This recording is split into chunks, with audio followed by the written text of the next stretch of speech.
1948 সালের 24 মার্চ ঢাকা বিশ্ববিদ্যালয়ের অনুষ্ঠানে পাকিস্তানের তৎকালীন গভর্নর জেনারেল মোহাম্মদ আলী জিন্নাহ ঘোষণা করেন উর্দু এবং উর্দু হবে পাকিস্তানের একমাত্র রাষ্ট্রভাষা। বাংলাদেশ ও বিশ্ব পরিচয় বইয়ে লেখা এই দুই লাইন ছাড়া মোহাম্মদ আলী জিন্নাহ সম্পর্কে আমাদের আর কিছুই জানতে দাও। চতুর্থ বা জানান পেয়েছেন তা দিয়ে ইতিহাসের একটি খলনায়ক হিসেবে মোহাম্মদ আলী জিন্নাহকে। কিন্তু ইতিহাস কি বলে? ইতিহাসকে তাকে খলনায়ক হিসেবে শিখছি, সেটা আজকে জানার চেষ্টা করি। Two nations will be created by partition, a secular India and a new homeland for India's Muslims, Pakistan. সালটা ছিল 1876, তারিখটা ছিল 25 ডিসেম্বর। পাকিস্তানের করাচিতে জন্মগ্রহণ করেন পাকিস্তান রাষ্ট্রের রূপকার, পাকিস্তানের জাতির জনক মোহাম্মদ আলী জিন্নাহ।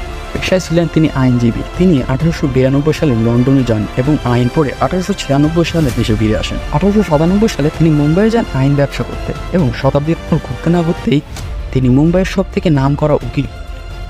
1909 সালে ভারতীয় কাউন্সিল আইন পাশ হওয়ার পর জিন্নাহ ইম্পেরিয়াল লেজিসলেটিভ কাউন্সিলের সদস্য নির্বাচিত হন এবং 1913 সালে তিনি মুসলিম লীগে যোগ দেন।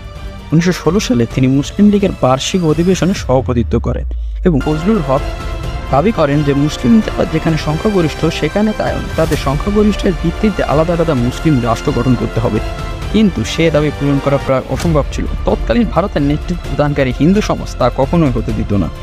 তারা তো পাকিস্তান বিভাগকে রুখতেও অত্যন্ত মরিয়া হয়ে পড়ে। তারা এতটাই মরিয়া হয়ে উঠেছিল যে গান্ধী জিন্নাহকে স্বাধীন অবিভক্ত ভারতের প্রধানমন্ত্রী হিসেবে ঘোষণা করতে চেয়েছিল, কিন্তু জিন্নাহ রাজি হয়নি।